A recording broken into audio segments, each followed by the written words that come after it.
مجيد اللهم بارك على محمد وعلى آل محمد كما باركت على إبراهيم وعلى آل إبراهيم إنك حميد مجيد أما بعد فأعوذ بالله السميع العليم من الشيطان الرجيم من همزه ونفخه ونفثه بسم الله الرحمن الرحيم عن عبد الله بن عباس رضي الله تعالى عنهما قال كنت ردف النبي صلى الله عليه وسلم فقال يا غلام إني أعلمك كلمات ينفعك الله بهن فقال احفظ الله يحفظك احفظ الله تجده أمامك تعرف إلى الله في الرخاء يعرفك في الشدة إذا سألت فاسأل الله وإذا استعنت فاستعن بالله. حضرت عبداللہ ابن عباس رضی اللہ تعالی عنہ فرماتے ہیں کہ میں نبی کریم حضرت محمد الرسول اللہ صلی اللہ علیہ وسلم کے پیچھے سواری پہ بیٹھا ہوا تھا کہ آپ نے ارشاد فرمایا اے بچڑے میں تمہیں کچھ ایسے کلمات نہ بتلاؤں کہ جن سے تمہیں اللہ فائدہ عطا فرمائے. میں نے عرض کیا جی ہاں بتلائیے وہ کون سے کلمات ہیں جن کی برکت سے اللہ مجھے فائدہ پہنچائے, اللہ سے مجھے فائدہ حاصل ہو. تو آپ نے ارشاد فرمایا کہ اے بچے اللہ کی حفاظت کرو, یعنی اللہ کے دین کی حفاظت کرو, اللہ تمہاری حفاظت فرمائیں گے. اللہ کے دین کی حفاظت کرو, اللہ کے احکام کی حفاظت کرو, اللہ کو تم اپنے سامنے پاؤ گے. اللہ کو خوب یاد کرو, پھر رخائے آسودگیوں میں, آسائشوں میں, آرام میں, سکون اور اطمینان کے وقت یعرفک فی الشدہ, مشکلات میں اللہ تمہیں پہچانیں گے. جس وقت بھی تم سوال کرو تو اللہ سے سوال کرو, اور جب مدد چاہو تو بس اللہ سے مدد چاہو.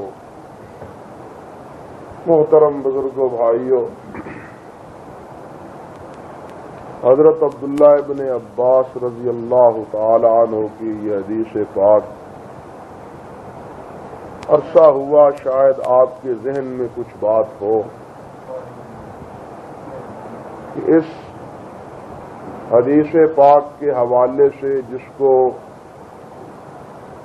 عموماً حضرات محدثین نے نبی علیہ الصلوۃ والسلام کے وصایا میں سے شمار کیا ہے کہ وہ وصیتیں جو نبی علیہ الصلوۃ والسلام نے حضرت عبداللہ ابن عباس رضی اللہ تعالی عنہ سے کہی.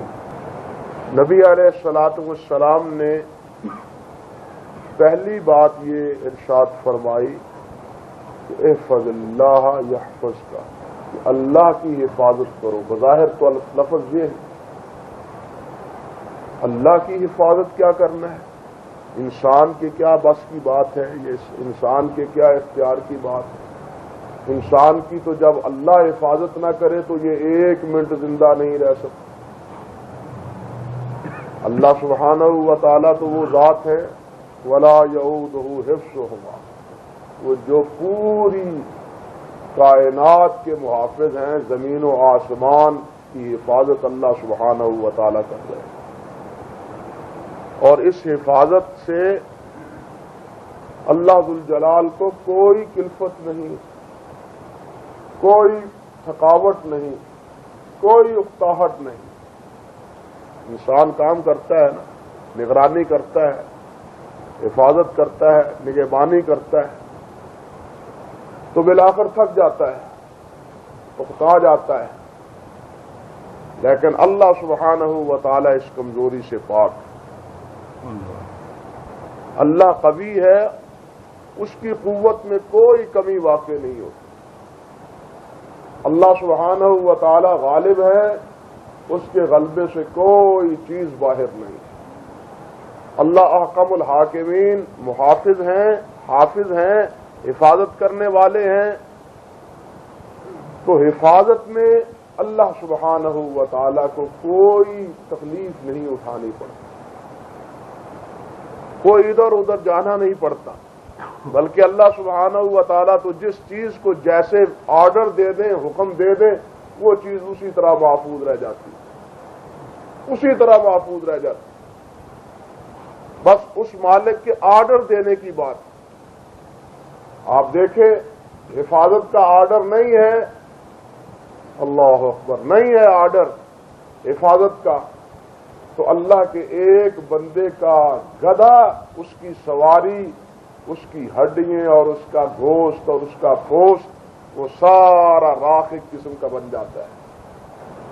اور اس حفاظت کا حکم فرمائیں تو اسی اپنے بندے کے کھانے کو 100 سال گزر جانے کے بعد ایسے ہے جیسے ابھی تازہ پک کے آیا ہے۔ حفاظت کا تو یہ عالم، وہ تو جس کی حفاظت کا ارادہ فرما دے، بس مالک ہے نا وہ، جس کی حفاظت کا ارادہ فرما لے، اللہ کے لیے کچھ چیز مشکل ہے ہی۔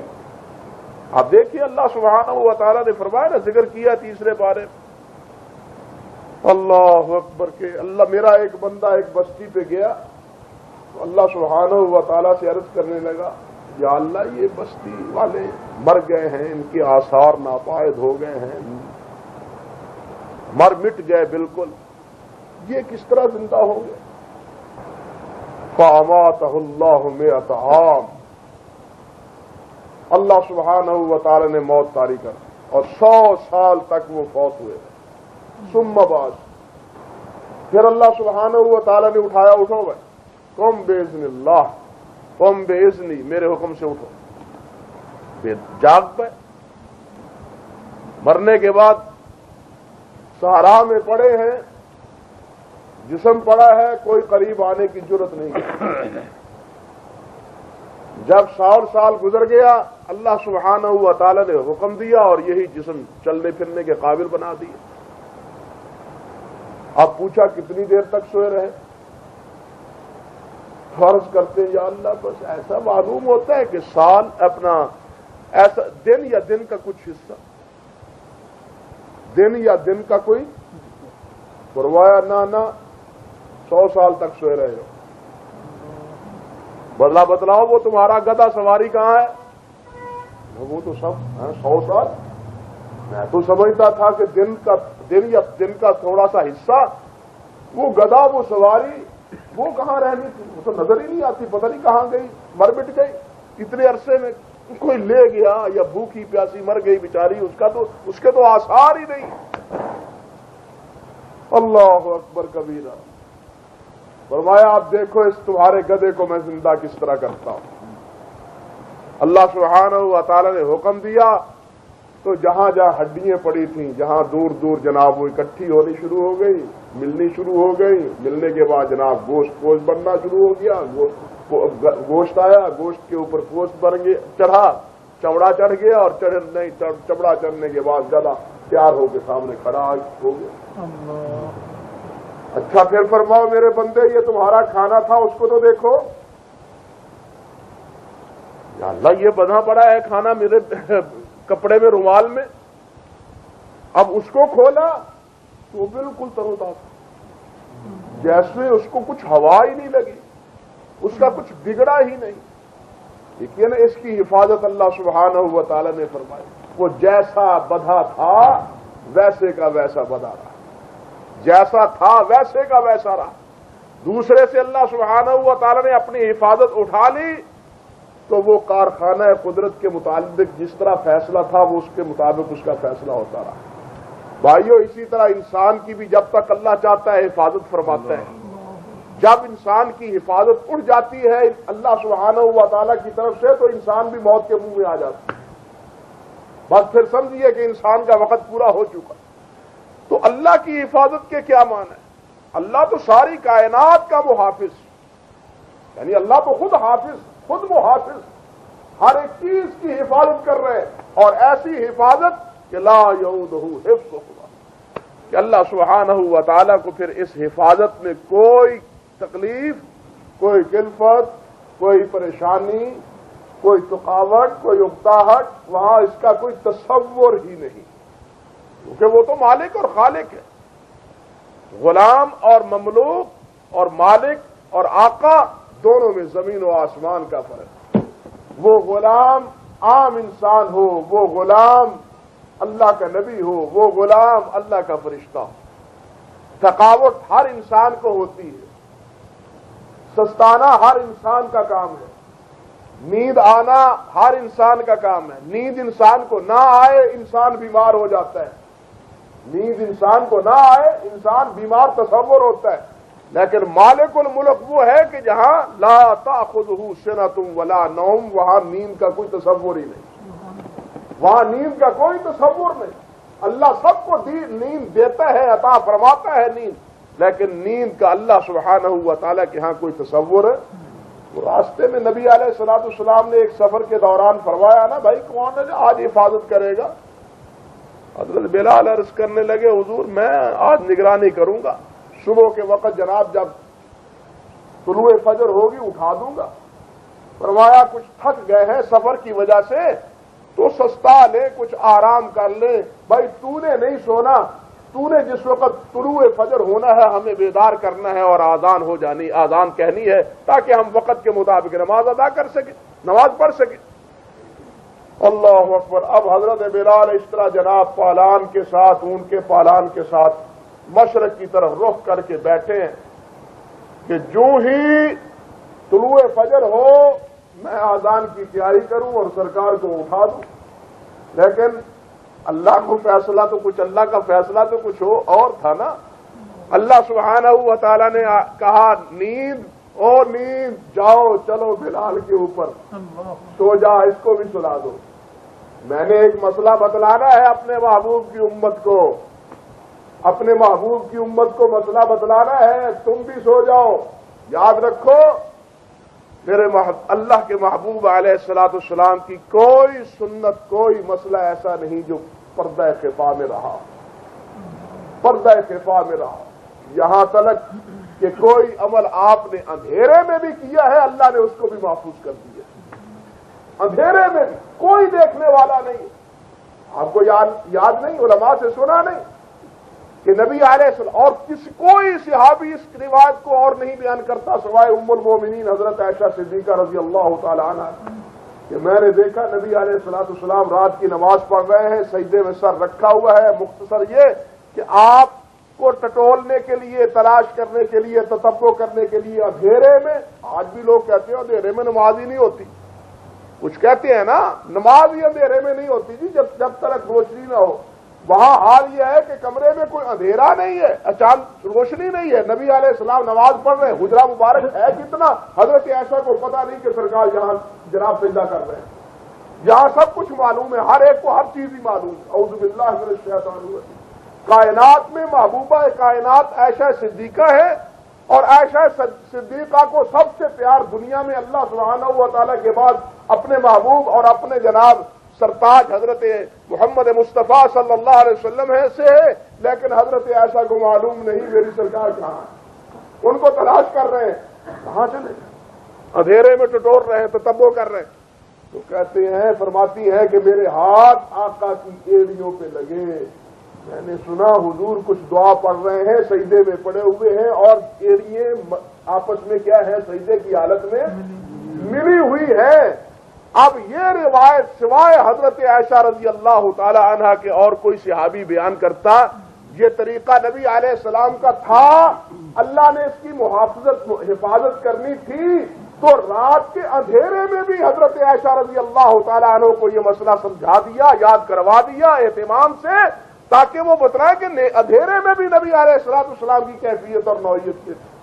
اسی طرح نبی علیہ الصلوۃ والسلام کو یہاں اس مسئلے میں ایک امت کو مسئلہ سمجھانا تھا کہ اگر نیند آ جائے، بر وقت نماز نہ پڑھی جائے تو پھر تمہیں کیا کرنا چاہیے، یہ مسئلہ سمجھانا تھا۔ پہلے تو زندگی بھر ایسا وقت نہیں ہوا صبح کی نماز کے حوالے سے، لیکن سفر میں یہ ایک مرتبہ ایسا ہوا، اللہ سبحانہ و تعالیٰ نے اپنے بندوں کو مسئلہ سمجھانا تھا۔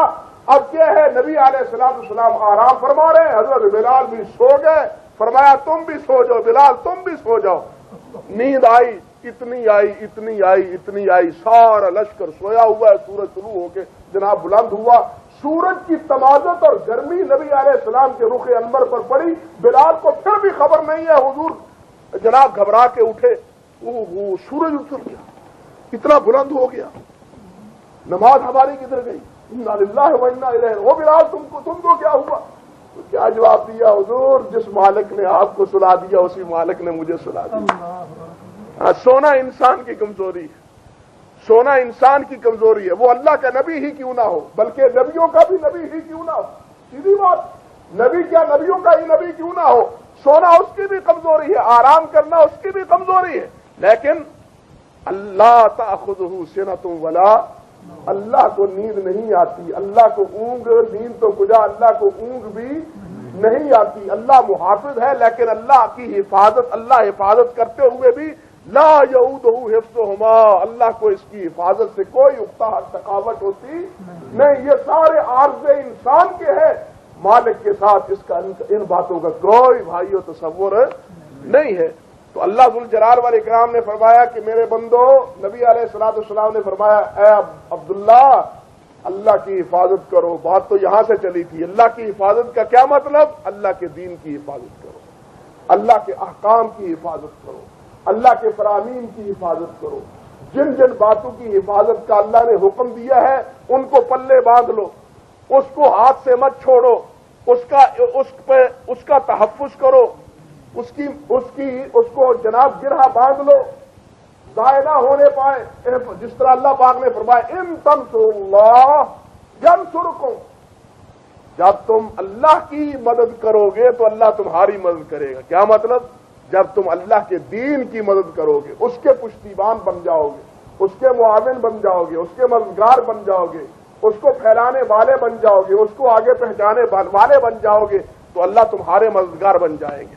تو یہاں بھی فرمایا کہ عبداللہ اللہ کے دین کی حفاظت کرو، اللہ کے دین کو محفوظ کر لو، اللہ کے دین پہ جناب مضبوطی کے ساتھ اس کو تھام لو، جن باتوں کے کرنے کا حکم اللہ سبحانہ و تعالیٰ نے دیا ہے اس پہ مضبوطی کے ساتھ عمل کرو، یا فضل کا اللہ تمہاری حفاظت فرمائے گا۔ اور جن چیزوں کی حفاظت کا حکم ہے انہی چیزوں میں سے کچھ چیزیں پہلے میں آپ کے سامنے عرض کر چکا، انہی چیزوں میں خود اپنے ہی انسان کے وجود میں ایک بڑی چیز کان ہے، کان ہے، اللہ نے فرمایا ان کی بھی حفاظت کرو، اپنے جسم کی حفاظت کرو، اپنے دل کی حفاظت کرو، اپنے کانوں کی حفاظت کرو، اپنی آنکھوں کی حفاظت کرو، دل میں وہ چیزیں نہ آئیں جو اللہ کے نافرمان بندوں کے دلوں میں آتی ہیں، کانوں میں وہ باتیں نہ آئیں جن کے سننے کی اللہ اور اللہ کے رسول نے اجازت نہیں دی، تمہاری آنکھیں اس طرف نہ اٹھیں جس طرف آنکھیں اٹھنے سے، دیکھنے سے اللہ اور اللہ کے رسول علیہ الصلوۃ والسلام نے منع فرمایا، اور پھر خبردار بھی فرما دیا کہ ان السمع والبصر والفؤاد کل اولئک کان عنہ مسئولا، خبردار یہ مت سمجھو کہ یہ نعمتیں ہیں، یہ جتنی نعمتیں ہیں اتنا ہی ان کے بارے میں اللہ کے ہاں جا کے سوال ہوگا کہ ہم نے اتنی بڑی تمہیں نعمت دی، اتنی بڑی نعمت دی، کیا دماغ دیا تمہیں، دل دیا تمہیں، آنکھیں تمہیں دی، تمہیں کان عطا فرمائے، یہ اتنی بڑی نعمتیں ہیں، انسان موجود ہے لیکن کان نہیں ہے، اس کے بارے میں تصور کرو کہ اس کی زندگی کیسی ہے، انسان ہے، اس کی آنکھیں نہیں ہیں، تو تصور کرو کہ اس کی زندگی کیسی ہے۔ انسان ہے لیکن دل اس کا بیکار ہے، نتیجہ کیا ہے؟ وہ موت کے منہ میں چلا جاتا ہے ایک لمحے کے بعد۔ تو یہ ساری چیزیں اللہ سبحانہ و تعالیٰ کی طرف سے بھائیوں بہت بڑی نعمت ہے۔ ویسے تو جسم کا ایک ایک عضو، ایک ایک جوڑ، ایک ایک حصہ وہ اللہ سبحانہ و تعالیٰ کی نعمت ہے، ایک ایک جوڑ۔ یہ جہاں نبی علیہ السلام والسلام نے فرمایا کہ جسم میں 360 جوڑ، 300، اور ہر جوڑ کے عوض اللہ سبحانہ و تعالیٰ کا شکر لازم، ہر جوڑ کے عوض۔ اور انہی اعضاء میں سے جناب یہ آنکھیں بھی ہیں، یہ کان بھی ہیں، یہ دل بھی ہیں، جو جناب بنیادی حیثیت رکھتے ہیں، انسان کو انسان بنانے میں معاون اور مددگار ثابت ہوتے ہیں۔ اب کانوں کی حفاظت بھی اور آنکھوں کی حفاظت بھی۔ آنکھوں کی حفاظت کے بارے میں تو اللہ سبحانہ و تعالی نے فرمایا قل للمؤمنات یغضضن من ابصارهن ويحفظن فروجهن قل للمؤمنین یغضوا من ابصارهم ويحفظوا فروجهم۔ ایمان والوں سے بھی کہا، ایمان والیوں سے بھی کہا، مومنوں سے بھی کہا، مومنات سے بھی کہا، دونوں کو حکم، میرے بندو، میری باندیوں، اپنی آنکھوں کو نیچا رکھو، اپنی آنکھوں کو نیچا رکھو، وَيَحْفَظُوا فُرُوجَهُمْ، اپنی شرمگاہوں کی حفاظت کرو۔ گویا کہ شرمگاہ کی حفاظت اور آنکھوں کو نیچا رکھنا یہ دونوں لازم ملزوم۔ انسان بدکاری کی طرف اس وقت لبکتا ہے جس وقت اس کی آنکھیں للچائے ہوئے دل سے ان چیزوں کو یا ان اشیاء کو یا ان وجودوں کو دیکھتا ہے جن کے دیکھنے کی اللہ اور اللہ کے رسول علیہ الصلوۃ والسلام نے اجازت نہیں دی ہوتی۔ اسی لیے تو نبی علیہ الصلوۃ والسلام نے ارشاد فرمایا کتب علی ابن آدم نصیبہ من الزنا فهو مدرک ذلک لا محالہ العینان زناہما النظر والاذنان زناہما الاستماع واللسان زناہ الکلام والید زناہ البطش والرجل زناہ الخطب والمشي والقلب يهوي ويتمنى ويصدق ذلك الفرج۔ اللہ اکبر۔ فرمایا کہ انسان ہر آدمی کتب علی ابن آدم نصیبہ من الزنا۔ اللہ اللہ اللہ ہماری حفاظت فرمائے۔ فرمایا ابن آدم پہ لکھا ہوا ہے اس کا حصہ بدکاری کے حوالے سے۔ فرمایا پہلی بات فَهُوَ مُدْرِكٌ ذَلِكَ لَا مَحَالَّةَ، اندازہ کیجیے وہ اس اپنے حصے کو لا محالہ، لا بدی طور پہ، ضروری طور پہ اس کو ضرور پائے گا ہی پائے گا۔ وہ کیسے؟ فرمایا العینان زناہما النظر، آنکھوں کا زنا یہ ہے وہ دیکھنا۔ فرمایا غیر محرم کی طرف مت دیکھو، غیر محرم کی طرف مت دیکھو۔ غیر محرم کی طرف دیکھنا تو کجا رہا؟ اللہ کے بندو، حضرت سلیمان رضی اللہ علیہ السلام نے، حضرت سلیمان علیہ السلام نے فرمایا تھا اپنے فرزند سے، اپنے بیٹے سے کہ امش وراء الاسد والاسود ولا تمش وراء المرأة۔ فرماتے ہیں شیر کے پیچھے چل نکلنا، سانپ، سیاہ سانپ کے پیچھے چل نکلنا، لیکن عورت کے پیچھے پیچھے مت چلنا۔ اندازہ کیجیے، شیر جا رہا ہو اس کے پیچھے چل نکلنا، سانپ ہو اس کے پیچھے چل نکلنا، ولا تمشی خلف المرأة، لیکن عورت کے پیچھے مت چلنا۔ حضرت اعلیٰ فرماتے ہیں لا تتبع بصرک رضا المرأة فإن النظر یجعل شہوة فی القلب۔ حضرت اعلیٰ بہت بڑے بزرگ اور تابعی تھے، فرماتے ہیں اللہ کے بندو، عورت کو دیکھنا تو کجا رہا، عورت کے اوپر کے دوپٹے کو، برقعے کو بھی مت دیکھو، اوپر کے برقعے کو بھی مت دیکھو۔ اگر نظر پڑ جائے دیکھ لو تو اپنی نگاہیں نیچی کر لو، پھر دوبارہ نہ دیکھو۔ چہرے کو دیکھنا نہیں بلکہ اس کے اوپر کے لباس کو بھی مت دیکھو۔ فرماتے ہیں کہ اس لباس کو دیکھنے کا کیا نتیجہ ہوگا؟ فَإِنَّ النَّظْرَ يَجْعَلُ شَهْوَةً فِي الْقَلْبِ، تم دیکھو گے اس کے لباس، بھڑکیلے لباس کو اللہ ذوالجلال نے، اللہ کے نبی علیہ السلام نے ویسے بھڑکیلا لباس پہن کے باہر نکلنے کی ممانعت فرمائی. اچھا بھڑکیلا جو جاذب نظر ہو عورتوں کے لیے لباس پہن کے باہر نکلنا، اس کی ممانعت. اگر کوئی بےہودگی کا ارتکاب کر ہی لے تو پھر اللہ کے بندوں نے ایک فرمایا کہ خبردار اس کے کپڑوں کو بھی مت دیکھو، اس کے چہرہ دیکھنا تو گزارا، کپڑوں کو بھی دیکھو گے تو تمہارے دل میں جناب غلط شہوت پیدا ہوگی، تمہارے دل میں برائی کا ایک شاخانہ پیدا ہوگا، برائی کا تصور تمہارے ذہن میں پیدا ہوگا. اللہ اکبر. اسی کو نبی علیہ الصلوۃ والسلام نے فرمایا کہ آنکھیں بھی زنا میں اپنا حصہ اور اپنا کردار ادا کرتی ہیں.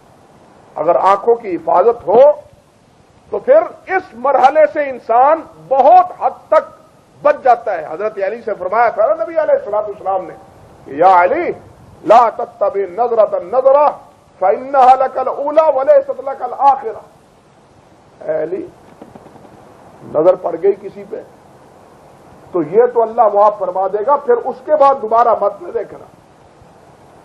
پہلی بار تو دیکھو گے تو اچانک نظر پڑے گی جس میں انسان کا قصد اور ارادہ شامل نہیں ہے، لیکن اب دوبارہ دیکھو گے تو اس میں ارادہ اور قصد شامل ہوگا اور یہ دیکھنا تمہارے لیے گناہ کا باعث ہوگا.